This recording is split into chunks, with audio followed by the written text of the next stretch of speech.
Hello friends, last class में हमने sets की थ्योरी पढ़ी थी और सेट्स के प्रॉब्लम्स किए थे। आज हम कंटिन्यू करेंगे रिलेशंस एंड फंक्शंस से।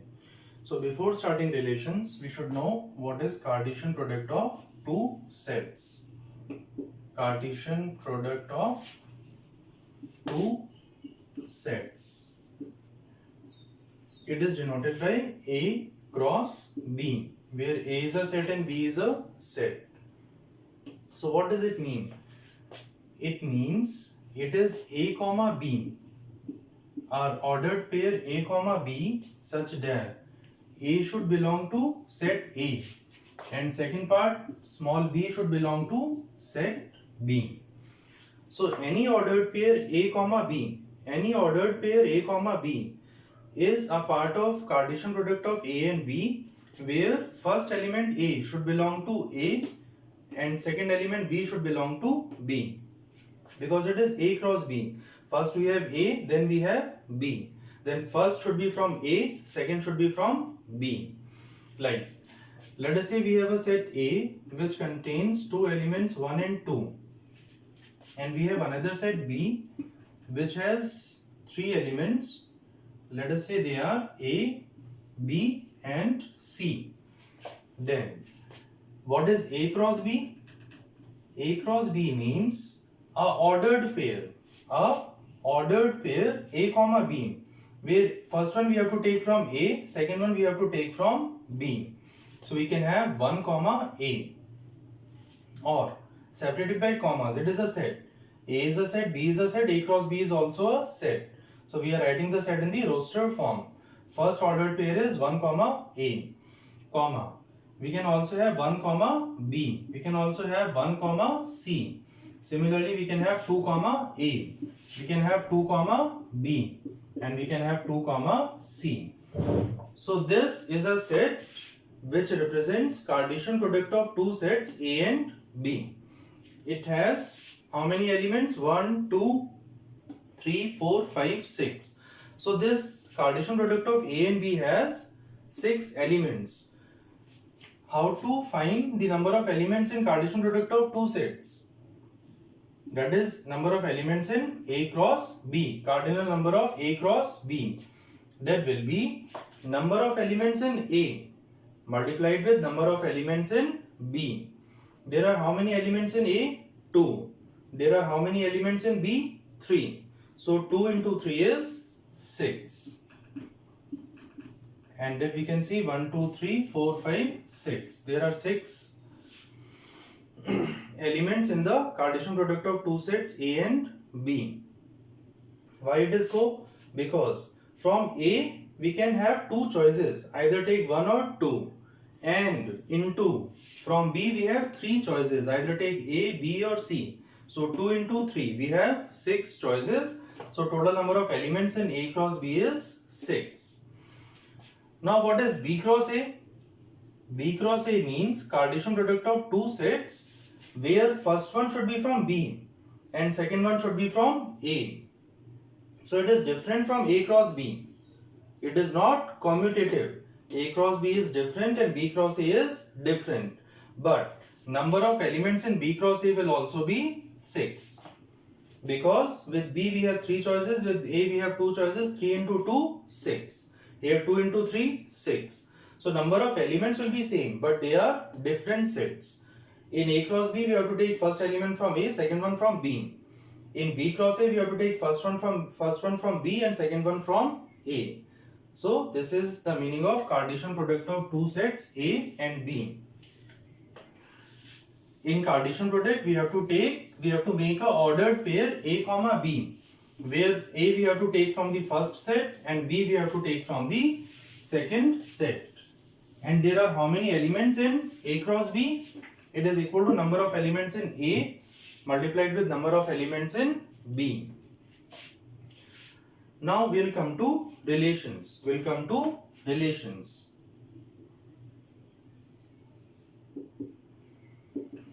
What is a relation?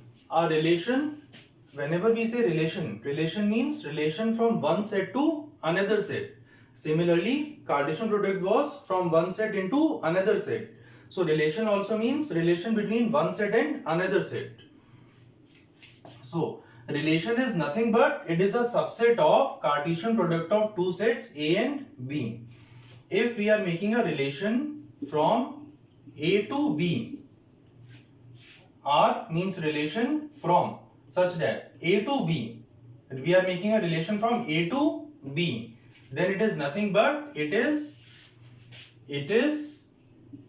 subset of A cross B. It is subset of A cross B.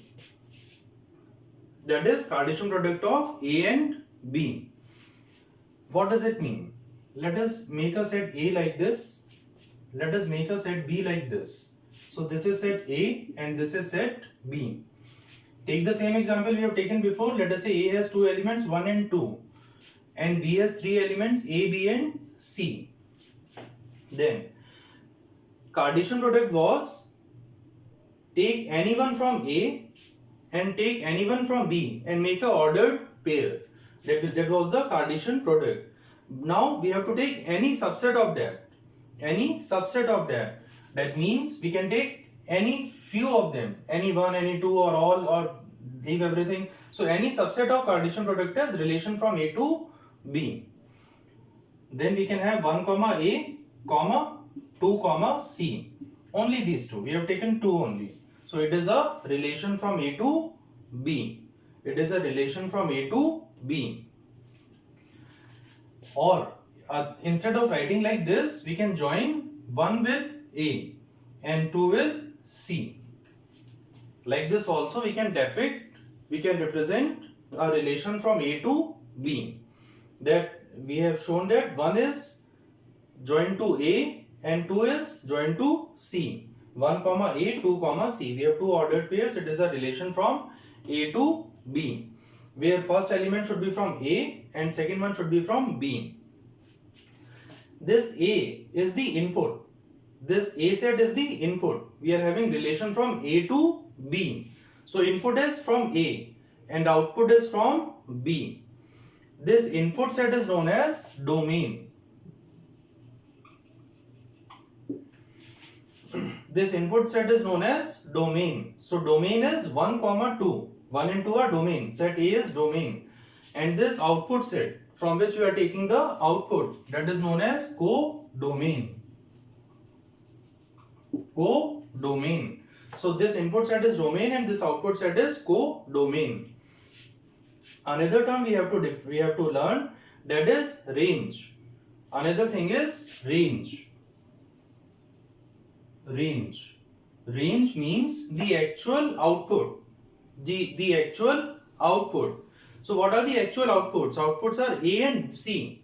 B is not the output, because with no input we are not getting B with any of the input. So B is not in the actual output. It is in the output set, but it is not the actual output. So range is only A and C, but codomain is all A, B and C.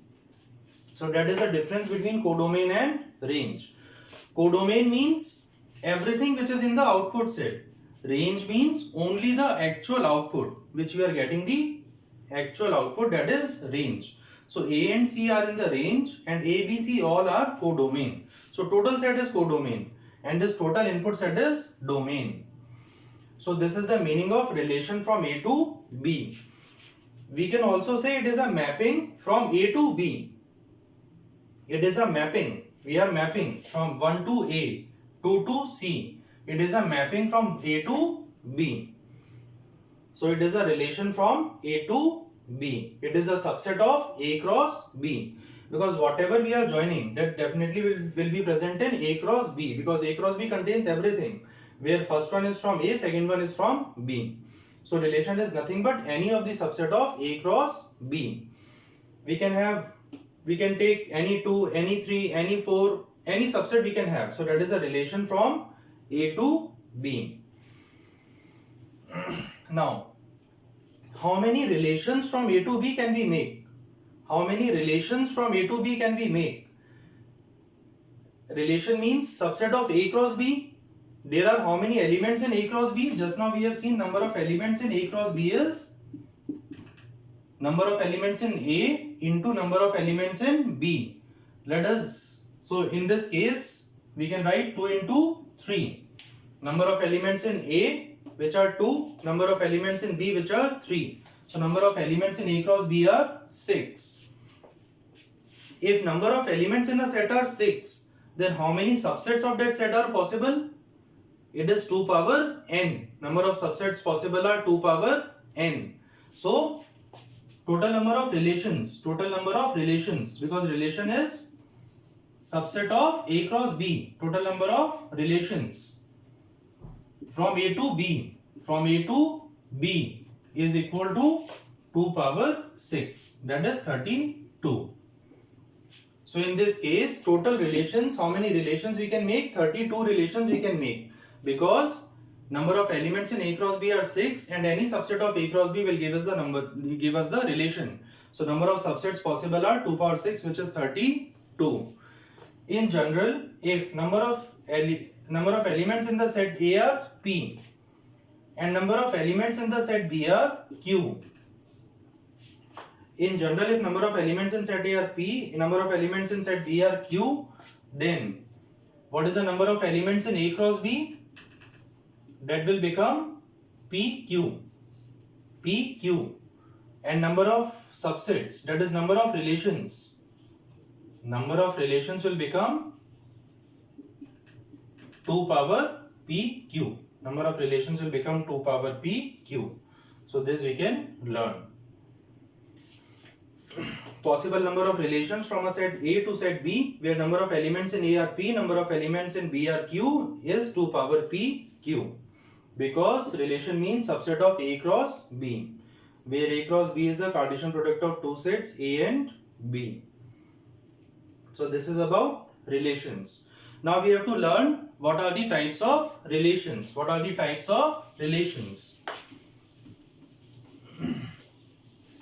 So number one relation is reflexive relation. First relation we have to study is reflexive relation.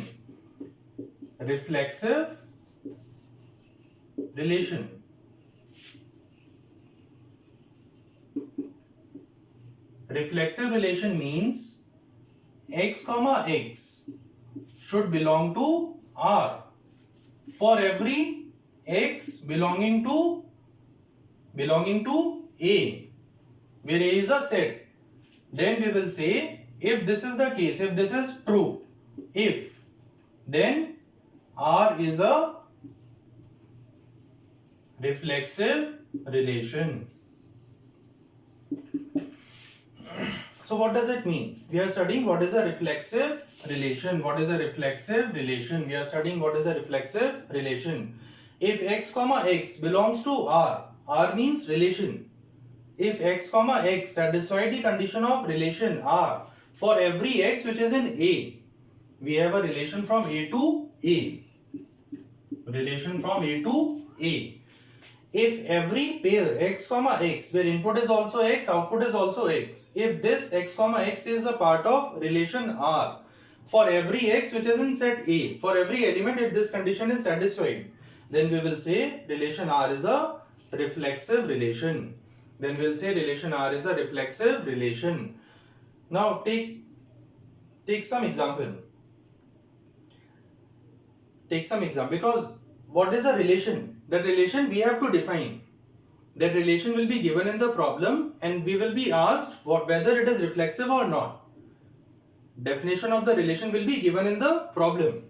So let us take few examples of relations and we will find out whether that relation is reflexive or not.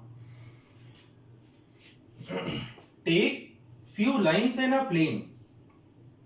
Let us say there are a few lines in a plane. This board is a plane. There are few lines in a plane.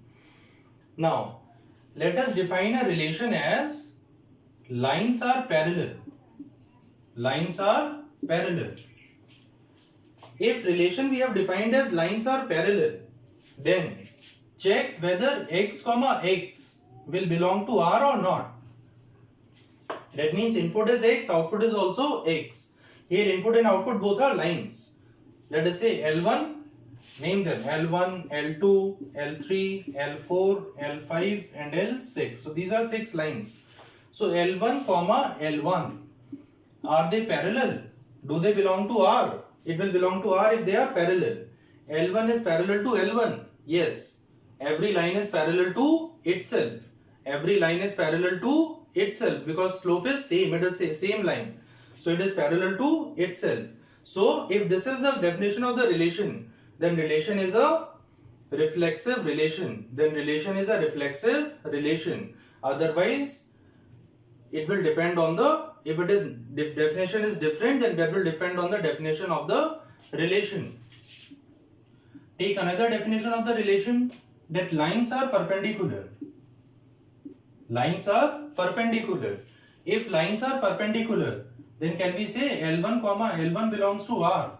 That means L1 is perpendicular to L1. No, it is not possible. It is not possible because any line cannot be perpendicular to itself. If this is the definition, we will say it is not reflexive. It is not reflexive. But this one is reflexive. So whether a relation is reflexive or not, it will depend on the definition of the relation. That definition will be given in the problem. And we only have to find whether it is reflexive or not. By putting same input and same output, we will check whether the definition of the relation is satisfied or not. If for every x, not for anyone, for every x it should be satisfied, then we will say it is a reflexive relation. Now second one, we have to study what is symmetric relation. What is symmetric relation?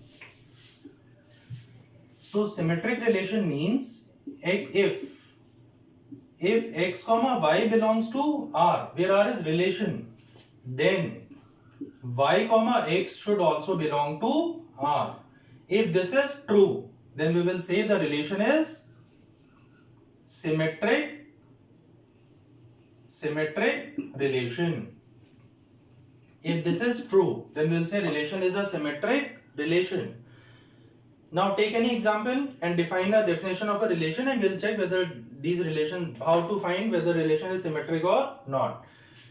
Let us define a relation as A is greater than B. That is, input is greater than output. Input is greater than output. A comma B. Input is greater than output. Let us say this is the definition of the relation, that input element is greater than output element. Then we'll check whether it is symmetric or not. So A comma B will belong to R. Let us select A greater than B. Then A comma B belongs to R. But will B comma A belong to R? No, because either in this case it will belong to R if B is greater than A. But already we know A is greater than B, then only it will belong to R. So definitely B is smaller than A, so it will not belong to R. That means definition of symmetric relation is not satisfied. That means this particular relation is not symmetric. This particular relation is not symmetric. Take another example. We can define a relation as sum of digits is even. Sum of digits is even. So we can have x comma y belongs to R, because it is, if this is true, x comma y belong to R, that is given to us. X comma y belongs to R. That means it belongs to R means x plus y is even. Then only it will belong to R. X plus y is even. Then based on this, can we say y comma x will also belong to R? Y comma x will belong to R if y plus x is even, because definition of the relation is sum of the digits is even. So y plus x is even, then it will satisfy the relation. It will be a part of relation. It will belong to relation. X plus y is even, so y plus x will also be even. They are same. So that means this particular relation is symmetric relation, because whenever xy belongs to R, yx will also belong to R. Because if x and y, x plus y is even, then y plus x is also even. So if this is the definition of the relation, then relation is symmetric, then relation is symmetric. So whether a relation is reflexive or not, whether a relation is symmetric or not, it will depend on the definition of the relation. It will depend on the definition of the relation, and definition will be given in the problem. Now third relation we have to study, that is transitive relation.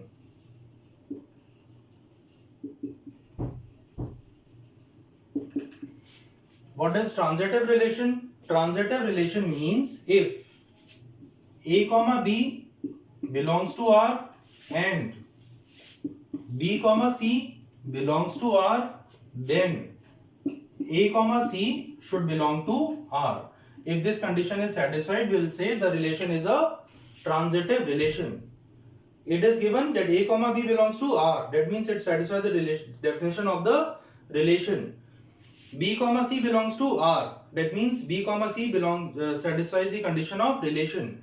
If these two are given, then A comma C should also belong to R. If this is satisfied, then relation is a transitive relation. Take any example. Let us again take a relation as sum of digits is even. Sum of digits is even. If this is the relation and it is given to us that A comma B belongs to R. A comma B belongs to R means A plus B is even. Then only it will belong to R. It is also given to us that B comma C belongs to R. If B comma C belongs to R, that means B plus C is even. So it is given to us. We have to find whether A comma C belongs to R or not. A comma C will belong to R if A plus C is even. So we have to check whether A plus C is even or not. This we have to check. Now come here. It is given to us that A plus B is even. We know that sum of two numbers is even only when both are even. Only when both are even or both are odd. Somewhere it can also be mentioned that ABC belongs to integers. They are integers. ABC are integers. So A plus B is even. That means both A and B are even. Then it is possible that A plus B is even, or both A and B should be odd. If both A and B are odd, then also A plus B is even. So take any one case. Let us take the case number 1 where A and B both are even. When A and B both are even, then this is also even, B plus C should also be even. It is given to us. We have assumed that A and B are even. Then C should also be even. Then only B plus C will be even. So if we have assumed this, then C is also even. Now check whether A plus C is even or not. A is also even, C is also even. So A plus C is even. So it satisfied the condition of relation. So it is a transitive relation. If A comma B belongs to R and B comma C belongs to R, we can infer from that A comma C belongs to R. So it is a transitive relation. We can take another case also, that A and B both are odd. When A and B both are odd, then B plus C should be even. B is odd, then C is also odd. C is also odd. Now also A is odd, C is odd. So A plus C will be even. So in both the cases, A plus C is even if these two conditions are satisfied. That means it is a transitive relation. That means it is a transitive relation. So a relation can be symmetric, it can be reflexive, it can be transitive. It will depend on the definition of the relation. It will depend on the definition of the relation, and definition of the relation will be given in the problem. That we need not worry about. If a relation is reflexive also, it is symmetric also, and it is transitive also. If it is all three, then we will say it is a equivalence relation. It is a equivalence relation. So a problem can come where a definition of a relation will be given, sets will be given, relation from set A to set B, then it will be asked whether the given relation is equivalence relation or not. If a relation, first we have to check whether it is reflexive or not. If it is reflexive, then we have to check whether it is symmetric or not. If it is symmetric also, then we have to check whether it is transitive or not. If it is transitive also, if it is all three, then we can say it is a equivalence relation. It is a equivalence relation. If it does not satisfy any one of these, then it is not a equivalence relation. So that is all about relations. Now we'll start functions.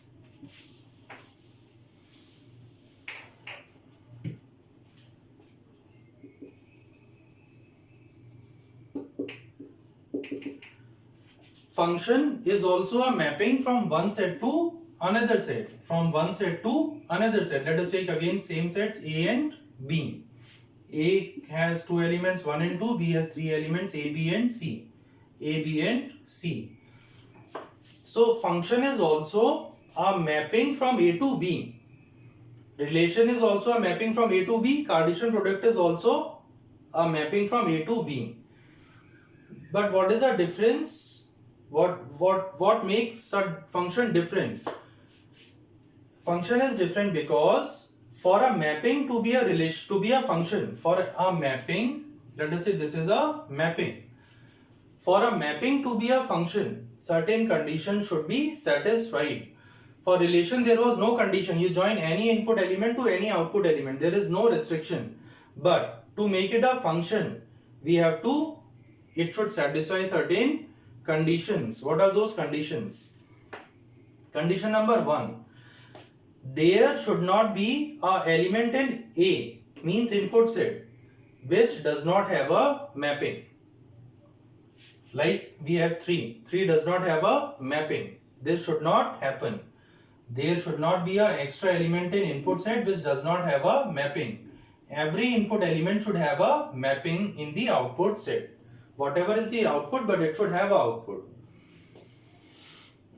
Then, second condition is one input element should have only one output mapping. One is mapped to A, then one cannot be mapped to B at the same time. Either map one with A or map one with B or map one with C, but map with only one. Don't map one input to two outputs. No. Second condition. Then third condition is two inputs can have the same mapping. Like one is mapped to A, two can also be mapped to A. This is acceptable. Two inputs have the same output. Fourth condition it should satisfy. That is, there can be extra elements in output set, codomain. Already we know that there should not be any extra element in A which does not have a mapping. That is not allowed. But extra elements in codomain are allowed. Extra elements in codomain are allowed. So if these four conditions are satisfied, then a mapping will become a function. Now, to learn these conditions, what we'll do, we'll take a weighing machine.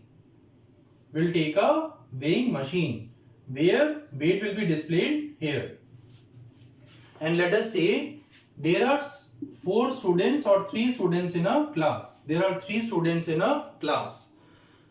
This weighing machine, what we have to do, we have to go and stand over it. It will display the weight of the student. So what is the input? Input is student, either A, B or C. What is the output? Output is the weight of the student. Now, we'll relate this relation with this weighing machine because it is also a function. This function, it is mapping, is a function, and this weighing machine is also a function where input is students ABC, output is the weight of the student. When input is A, how many output should come? A student will have only one weight. So either let us say 45, 50, whatever, only one weight should come. For every student, one particular weight should come. So that means every input should have a unique output. But after that, student B went to measure his weight. This weight also came as 45 kgs. Is there anything wrong with this? No. Two students can have same weight. So similarly, two inputs can have same output. But again, after B, again A said, I will check my weight again. Again A went to the weighing machine. When he measured his weight, this time it came 52 kgs. Then what you will say? You will say it is a waste machine. It is not giving the proper output. It is not giving the proper output. Because first it gave for A it gave the output as 45. Then second time it is giving 52. Then it is a faulty machine. That means it is not a function. That means every input should have only one output. Every input should have only one output. This case not acceptable that A has two weights. No. Every input should have only unique output, and two inputs can have same output. Two students can have same weight. And now C went to the machine. When C went and stand over the machine, it shows some error. No reading. Then what we'll say? We will say it is a faulty machine because sometimes it is giving reading, sometimes it is not giving output. So that means every input should have an output. It cannot say I will give the weight for A and B, I will not give the weight for C. No, it has to give output for every input. So every input should have a output. Third law. Fourth one is that the machine can measure from the weight 10 to 100 kgs. But our inputs is only 45, 45 and 50. We have given only 3 inputs, we got 3 outputs. But codomain contains more number of possibilities like 10, 11, 12, 13 up to 100. So that is acceptable. So there can be extra elements in the output, but there should not be any extra in the input. For every input there should be output. One input should have a unique output. Two inputs can have one output, and there can be extra elements in codomain. Because if there is not suitable input, we cannot get that output. That is acceptable. So if these 4 conditions are satisfied, then a mapping will become a function. Now we'll study the number of possible functions from one set to another set. That is function from set A to set B. Let us assume that there are P elements in set A and there are Q elements in set B. Then we have to find how many functions from A to B can we have. Maximum how many functions from A to B are possible. How to do it? With every input, how many choices are there? There are Q elements in B. So every element of A can be joined to any one of B. This is A and this is B. It has Q elements. So every input has Q choices, whether joined with 1, 2, 3 or the qth element. So every input has Q choices.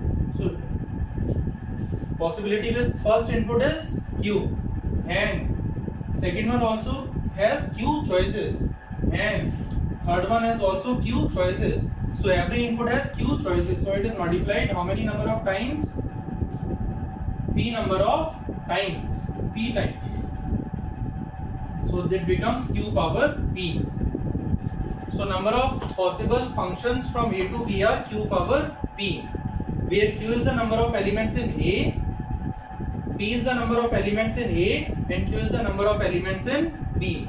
Because every input has Q choices. So Q into Q into Q, how many number of times? P number of times. So number of possible functions are Q power P.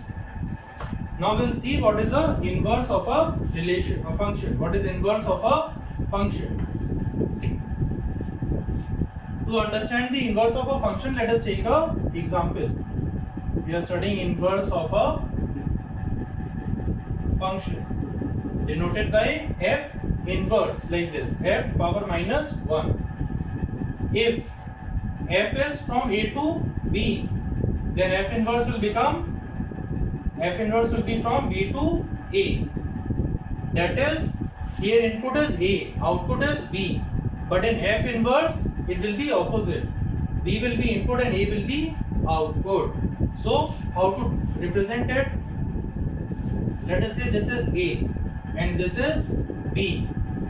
if A has two elements 1 and 2, B has three elements A, B and C, then A is, or let us take B has two elements A and B. We have mapped 1 to A and 2 to B. So it is a function. It is a function. It satisfies all the conditions of the function. So it is a function from A to B. Now what is F inverse? F inverse will be, this output will become input and input will become output. So this is F inverse. If that was F, then this is F inverse. So F inverse means input will become output and output will become input. So it is inverse of a function. Now we'll study the types of functions. We'll study types of functions. First one we have to study one function. One function. What is the meaning of this? One function means every input has unique output. One. Two inputs do not have a same output. It is one. Every input has a different output, and every input should have output. That is the definition of the function. But one means every input has a different output. One. How to represent it? Let us say it has three elements 1, 2, 3. It has three elements 4, 5, 6. Then we can join 1, 2, 4, 2, 2, 5, 3, 2, 6. So it is an example of one function. It is an example of one function. That means we can infer that for a function to be a one function, a function can be a one function only if the number of elements in input set is equal to number of elements in the output set. Because if it is not the case, no, that is not required. For a function to be a one function, number of elements in the output set should be more or equal to the number of elements in the input set. Then only we can have different output for every input. So number of elements in the output should be either more or at least equal to the number of elements in the input set. If there are only two elements in output, we cannot have a one function, because with 3 you don't have a choice. We have to map it to either 4 or 5. Then it is not a one function. Now it has become many one function. Second type of function we have to study, that is many one function. So this is a many one function. Many are joined to one. Many are mapped to one. Many one. Two inputs have same output. So this is many one function. Many one function. Many have joined to one. Either 2 or 3 or all have are joined to 1. More than 1 are joined to 1. So it is many one function. Now next we have to study what is a into function. What is a into function? But before that, one we should know one function is also known as injective function. Another name of this one function is injective function. So they are same. Either you write one function or injective function. Both are meaning is same. That is every input has a unique output and different output. Every input has a different output. So it is either you say one or injective function. Both are same. Now third one we have to study what is a into function. Into function is also known as surjective function. Surjective function input. This into function is also known as surjective function. What does it mean? It means that if there are three elements in A input set, it is output set. There are 4 elements in this, and we have a mapping like this. Then this is a into function. Into function means there are some extra elements in the codomain. If there are some extra elements in the codomain which are not mapped, which don't have corresponding mappings in input, then we'll say it is a into function. Into function means mapping is only in certain part of output. Into some elements are extra in output, then it is a into function, also known as surjective function. Similarly, if there is no extra element in the codomain, everything has a mapping, then we will say it is a, then now it has become what? Onto function. Onto function. Onto function means every element in output has some corresponding element in input. There are no extra elements in the output. So it is a onto function, not into. It is onto. It has covered everything. Onto. Into means it has not covered everything. There are some extra elements. Now, again coming back to the inverse function. What is inverse function? In inverse function, input will become output and output will become input. That is, last we took the example of two elements. Let us say 1 and 2, A and B. 1 is mapped to A, 2 is mapped to B. After taking the inverse, what will happen? This will happen. A will become input, 1 is output, B is input, 2 is output. Function goes from A to B and F inverse is from B to A. So this is F inverse from B to A. Now tell me whether it satisfies the condition of function or not. Condition of function means there should not be an extra element in input. There is no extra element in input. Every input should have only one output. Yes, every input has only one output.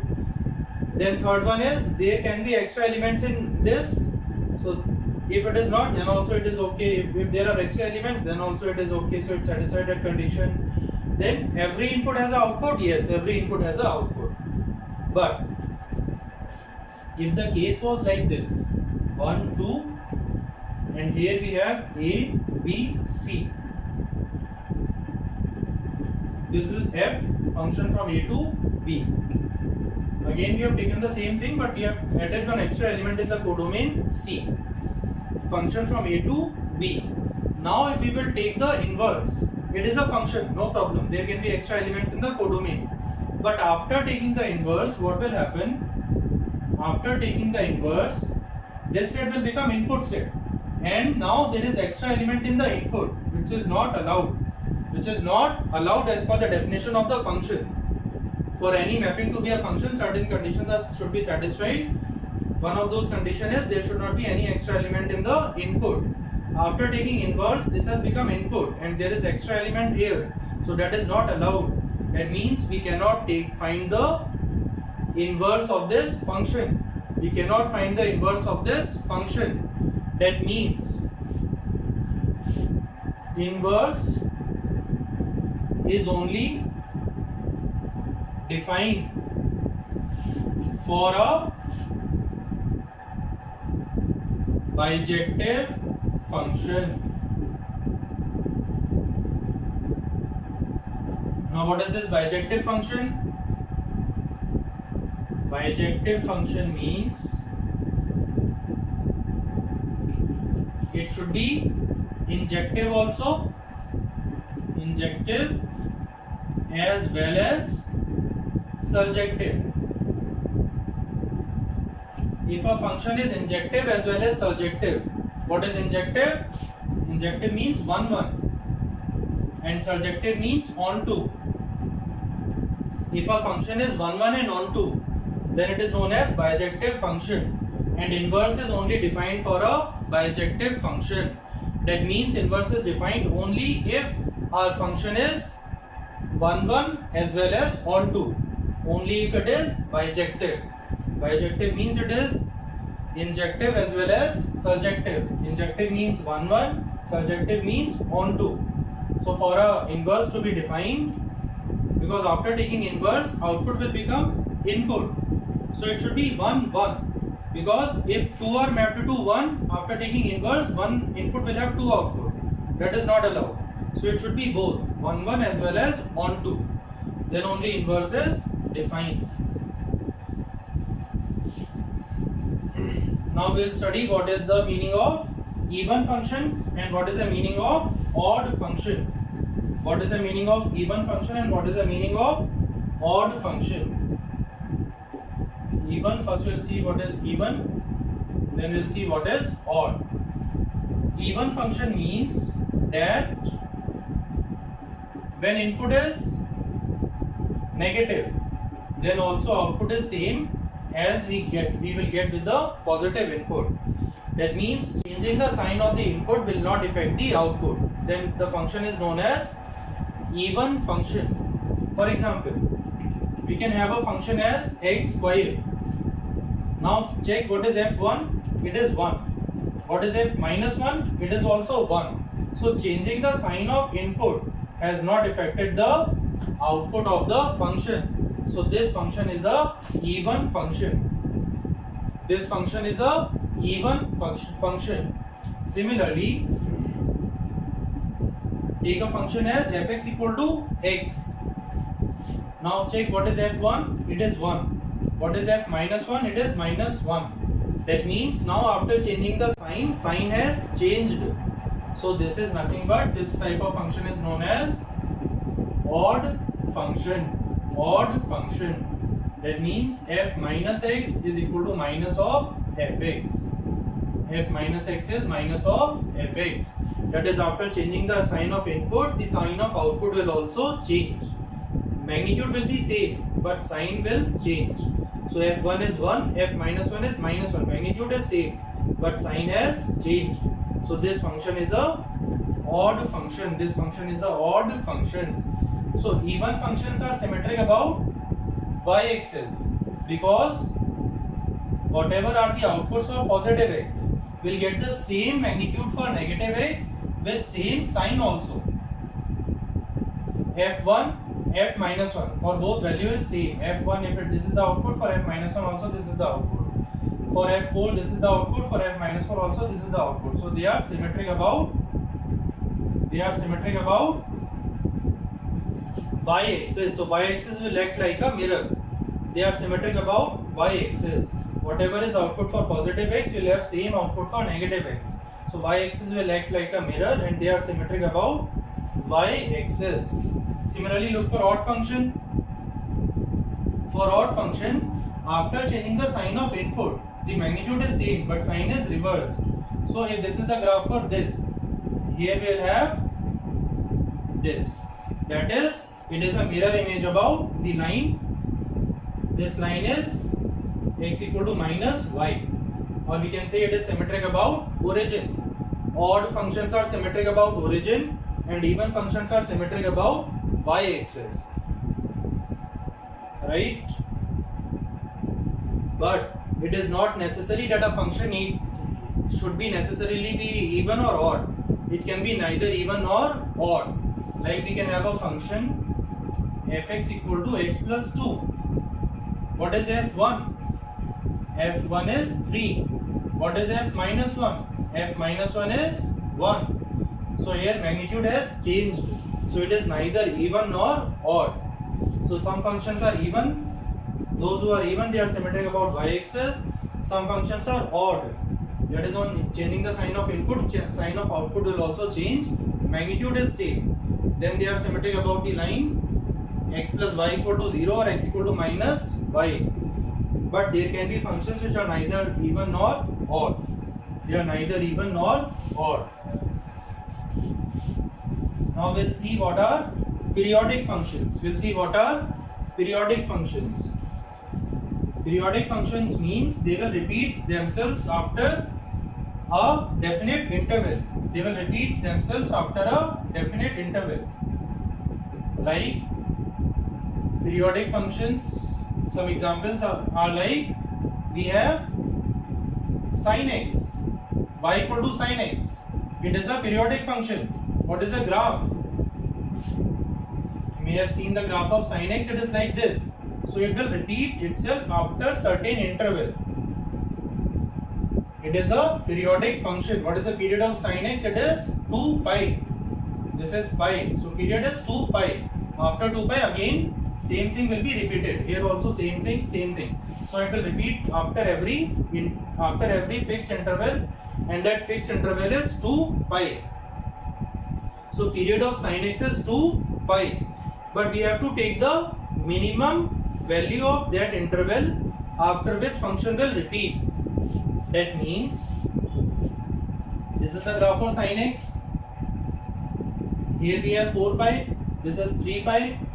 After, we can also say after every 4 pi it will repeat.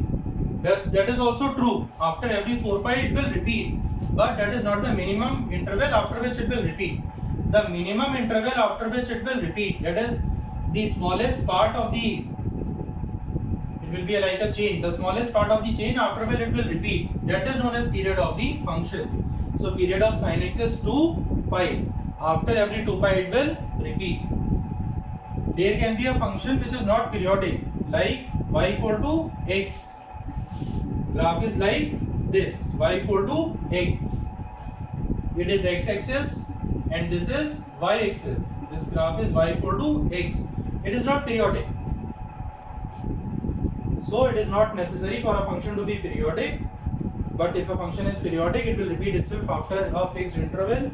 And that minimum fixed interval is known as period of the function. Like we have seen, period of sin x is 2 pi. While doing trigonometry or while studying graphs, we will draw the graphs of other trigonometric functions and we will see what are the periods of different trigonometric functions. But all the trigonometric functions are periodic.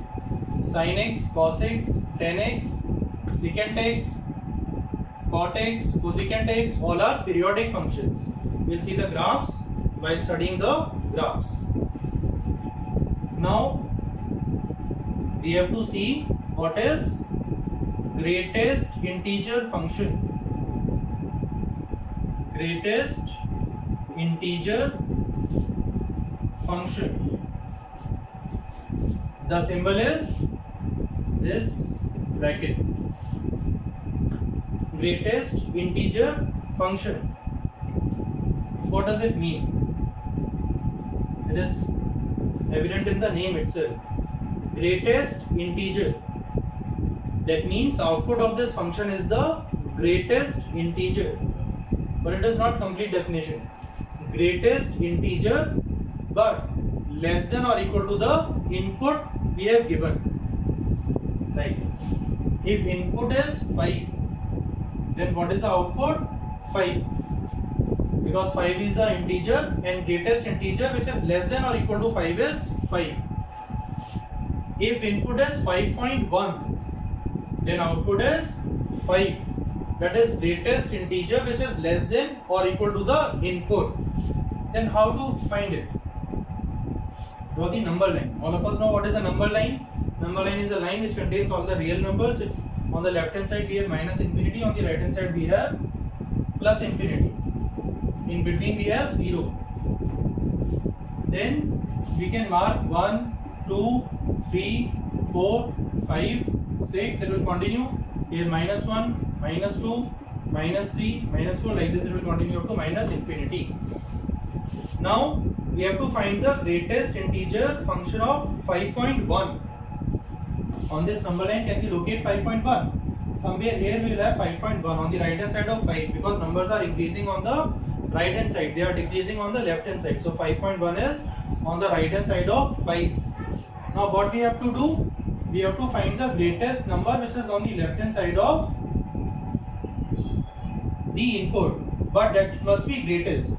So move leftwards from this number. First integer we will encounter is 5. So output is 5. Output is 5. Similarly, when input is 5, this is the integer itself is input, then output is same 5. Similarly, look for negative numbers. Let us say input is minus 0. Or plus 0.3. Where is 0.3? Somewhere on the right hand side we have 0.3. So start move. 0.3 is not an integer. Start moving leftwards until you find the integer. When we are moving leftwards from 0.3, first integer that will come is 0. So output is 0. Similarly, minus 0.3. Where is minus 0.3? On the left hand side of 0. From minus 0.3, start moving leftwards. What is the first integer we will encounter? It is minus 1. So in this case, answer is minus 1. So this is nothing but greatest integer function. It is nothing but greatest integer function. What we have to do? We have to draw the number line, and we have to, from that input, if that is integer, that itself is the output, that itself is the answer. If input is not an integer, from that integer we have to start moving leftwards. First integer that will come, that will be the greatest integer which is less than the number or equal to the number, but that is greatest. So like this we have to find the greatest integer function. For 5.1 it is 5, for minus 0.3 it is minus 1, similarly for minus 2.5 it is minus 3. So output is less than input. We cannot have minus 2. Usually we do the mistake that integral part of this minus 2.5 we write as minus 2. No, that is the case with positive input. If 2.5 is the input, output is 2. But if minus 2.5 is the input, output is minus 3. So output must be less than the input. Minus 3 is less than minus 2.5. Right? Now we will draw the graph for this greatest integer function. We will draw the graph of this greatest integer function. This greatest integer function is also known as integral part of x. Integral part of x. Another name for this is integral part of this. What is the integral part? We will draw the graph. We will draw the graph for this greatest integer function. We will not remove the number line. Here we will draw the graph for y equal to integral part of x or greatest integer function. When input is 0, output is also 0 because 0 is an integer. When input is 0.1, output is 0. When input is from 0 to 1, sorry. When input is from 0 to 1, output is 0 because integral part is 0. We have to start moving leftwards. First integer that will come, it is 0. So output is 0 up to the point we are reaching 1. When we have reached 1, at 1 suddenly output will become 1. Now up to 2, output will be 1 because 1.9 also, from 1.9 when we are moving leftwards, first integer that will come is 1. When we will reach 2, suddenly output will become 2. Then 2.1 will also give 2, up to 2.9 will get output as 2. At 3 suddenly output will become 3. So like this we will have the graph. Like this we will get the graph for greatest integer function. We will get the graph for greatest integer function.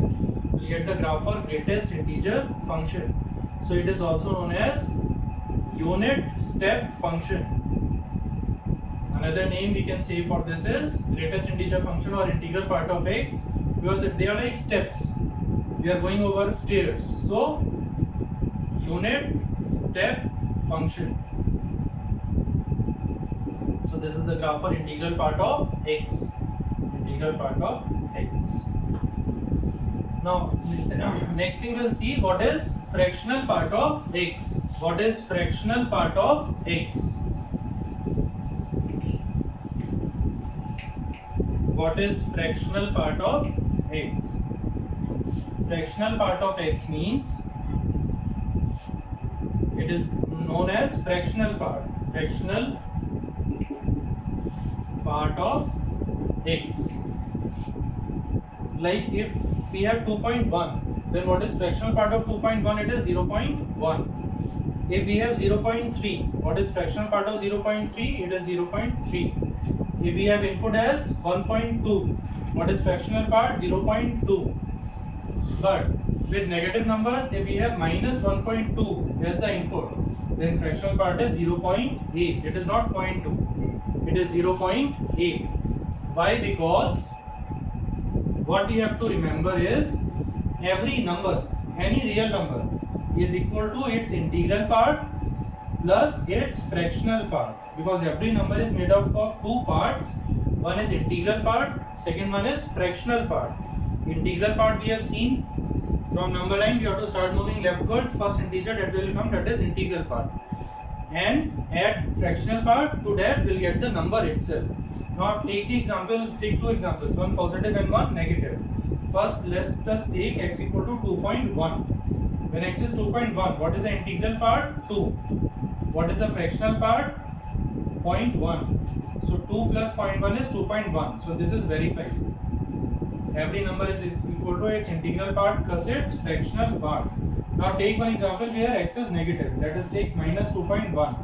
When x is minus 2.1, what is the integral part? Integral part is minus 3. Then what should be the fractional part? Fractional part should be equal to number minus integral part. Number minus integral part. Minus minus will become plus. So it is 0.9. So fractional part is, from here one thing also we can conclude that fractional part is never negative. Fractional part is never negative.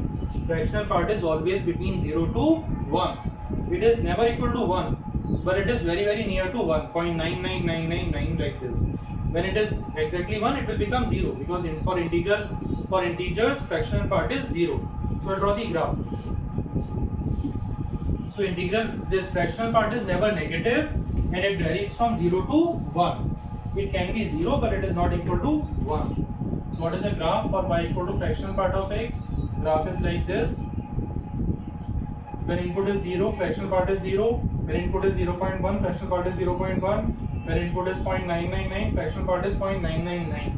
When input is 1, again fractional part will become 0. Again at 1.1, 1.2, 1.9 it will rise like this. Then again at 2 it will become suddenly 0. Then again it will rise like this. Then again it will rise like this. So this is the graph for fractional part of x. Fractional part of x. Fractional part of x. Right? It is a graph of, here it varies from 0 to 1. So this is 1. It never becomes 1. Whenever it is just to become 1, it will become 0. Because you will get next integer. For integer it is 0. So it is a discontinuous graph. This graph is breaking. Similarly with integral part of x, that was discontinuous graph. That part was breaking. So it is a graph of fraction part of x. It varies from 0 to 1. Now we will see what is the meaning of real valued functions. What is the meaning of real valued functions? This term comes in some problems, so no need to confuse with it. Real valued functions means a function in which input is a real number and output is also a real number. A real valued function is one in which input is a real number and output is also a real number. Now there are some graphs you have to see. You have to see the graphs of trigonometric functions, logarithmic function, exponential functions, and some polynomial functions like quadratic equations, cubic equations. So all these things we'll see in the next video. अभी हम एक question solve करेंगे जो कि IIT 2019 mains में आया था. इस क्वेश्चन में एक सेट A दिया हुआ है जिसमें x is a integer, z means integer, x belongs to integer such that 2 power this is 1. Another set B is defined as x is an integer such that 2x minus 1 lies between this. Then what we have to find, what is the number of subsets of A cross B. To find the number of subsets of A cross B, first we have to find the number of elements in A cross B. Then number of subsets are 2 power number of elements in A cross B. To find the number of elements in A cross B, we have to find number of elements in A and multiply that with number of elements in B. Because number of elements in A cross B is number of elements in A multiplied with number of elements in B. How to find the number of elements in A? What is A? A means 2 power x plus 2 into x square minus 5x plus 6 is 1. So 2 power anything will be 1 whenever this power is 0. Whenever this power is 0, that means x plus 2, we can write this as x. Factorize this. Factors are 3 and 2. So x minus 3 and x minus 2. So this thing should be 0. 2 power 0 is 1. So this power should be 0. This power will be 0 whenever x is minus 2 or 3. So x can be either minus 2 or 2 or 3. Because product is 0 means any one is 0. Either x is minus 2 or x is 2 or x is 3. So there are how many elements are there in A? A has 3 elements. Minus 2, 2 and 3. Now we will find the number of elements in B. In B, we have 2x. Take minus 1 here, it will become 10. Take minus 1 here, it will become minus 2. Now divide by 2. x is less than 5 or x is greater than -1. Between -1 to 4 there are how many integers? Because we have been given that x belongs to integer, so x can be 0 or 1 or 2 or 3 or 4. So there are 5 elements in B. Now there are how many elements in A cross B? Number of elements in A cross B are 3 into 5, 15. So possible subsets are 2 power 15. So answer is 2 power 15. Now we'll move to the next problem. Next problem IIT 2013 mains में आया था. इस problem में हमें दिया गया है एक सेट A है जिसमें 2 एलिमेंट हैं, एक सेट B है जिसमें 4 एलिमेंट्स हैं. You have to find the number of subsets of A cross B which have 3 or more elements. So subsets of A cross B can have 0 element, 5 set or 1 or 2 or maximum 8 elements. So total number of subsets we can have is 2 power 8. Because in A cross B we have 8 elements. 2 into 4, 8. So total subsets are 2 power 8. From these total subsets we will subtract those which have either no element, then we'll subtract that which has 1 element, then we'll subtract that which has 2 elements. Then remaining are having 3 or more elements. So first we'll subtract the sets which does not have an element, which have 0 element, that is only 1. We have subtracted the 5 set. Then we'll subtract the sets which have only 1 element. Out of 8, in how many ways we can take 1? If there are 8 elements in A cross B, we have to take 1. That can be done in 8 ways. Take any one. Then that also we have subtracted. Now we'll subtract those in which we have taken 2. So out of 8, take 2. In these many ways we can take 2. 8C 2 selection. Number of ways in which we can select 2 out of 8 is 8C 2. So this we will subtract from the total subsets. Then answer is 256 minus 9 minus 28. So 256 minus 37, which is 219. So there are 219 subsets which will have at least 3 or more elements. Maximum elements can be 8 because number of elements in A cross B is 8. Right? Now we'll move to the next problem. Next problem IIT 2018 advance का है जिसमें हमें दिया गया है number of elements in set X is 5, number of elements in set Y is 7. Alpha is defined as number of 1-1 functions from X to Y, and beta is defined as number of onto functions from Y to X. And we have to find what is 1 by 5 factorial into beta minus alpha. So first we will find what is alpha, then we will find what is beta, and we will put the value, and we will find the value for 1 by 5 factorial beta minus alpha. What is alpha? It is number of 1-1 functions from X to Y. X has 5 elements, 1, 2, 3, let us say there are 5 elements. Y has how many elements? 7. A, B, C, D, E, F, G. Y has 7 elements. So we have to make a 1-1 function. 1-1 function means every input should have a different output.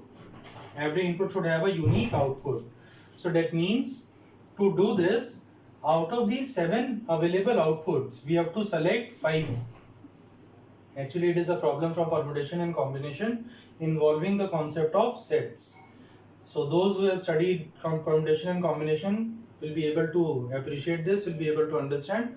Others can have a look and they can look at the set part of this. What is 1-1 and what is onto. So we have to make it a 1-1 function. Out of 7 available outputs, we have to select 5. Number of ways of selecting 5 out of 7 is 7C 5. Now after selecting 5, they can arrange, because 1 can map to A, 2 can also map to A, 3 can also map to A, so they will arrange. After selection they will arrange. So it is alpha. So this thing is alpha. So alpha we know. Now we have to find what is beta. Beta is number of onto functions from Y to X. What is Y? This 7 elements, X has 5 elements. From Y to X we have to make a onto function. That means these 7 things we have to distribute to 5 outputs such that everything is mapped. So how we can do this? These 7 things we can distribute as 1, 1, 1, 1, 0.3 to 1. So it is first group, second, third, fourth, 5. So every 5 we have given something. To one we have given 1, another we have given 1, another we have given 1, another we have given 1. To last one we have given 3. So 7 things we have distributed. Another way to do this is take 2 to anyone, take 2 to second one, then remaining all give 1, 1, 1. So to distribute 7 among 5 things, these are the possibilities. Now we will find the number of cases. In how many ways it can arrange? It can arrange in, there are 7 things, so 7 factorial. 4 things are same, 1, 1, 1. So divided by 4 factorial. This 3 can arrange among itself, so divided by 3 factorial. Because all 3 are with 1, they can arrange. Then also it is with same person, so divided by 3 factorial. Multiplied with 5 factorial, because after arranging they can go to anyone, any 5. Similarly, here total things are 7. These 2 things are grouped together, so divided by 2 factorial. These 2 things are grouped together, divided by 2 factorial. But 2 things are same, 2, 2. So that divided by 2 factorial. 3 things are same, so divided by 3 factorial. This multiplied with 5 factorial, because they can go to anyone. It can go to anyone, 5 factorial. So this is another possibility. So total beta, what is beta? Beta is 7 factorial by 4 factorial into 3 factorial plus 7 factorial by 2 factorial into 2 factorial into 2 factorial, that is 2 factorial cube into 3 factorial. This multiplied with 5 factorial. This multiplied with 5 factorial. So this is beta. Now simplify this, put the value, we will get the answer. Let us do it. What is beta? We can simplify. 4 factorial will have 5, 6, 7. This is 6. We'll have 5 and 7, 35. Plus, here it is 3 and 2 factorial into 2 factorial is 4. We'll have 5, 6, 7 divided by 2. That is 35 into 3. Or 5, 6, 7 divided by 2. 35 into 3. That is 105. That is 140 into 5 factorial. This will become 140 into 5 factorial minus alpha. What is alpha? 7c5. What is 7c5? 7 into 6 divided by 2. That is 7 3s are 21 into 5 factorial. And this we have to divide with 5 factorial. So take 5 factorial common, it is cancelled. So it is 140 minus 21, which is 119. So answer is 119. Next class we'll discuss the graphs and we'll also discuss some more problems from the chapter functions. So thank you.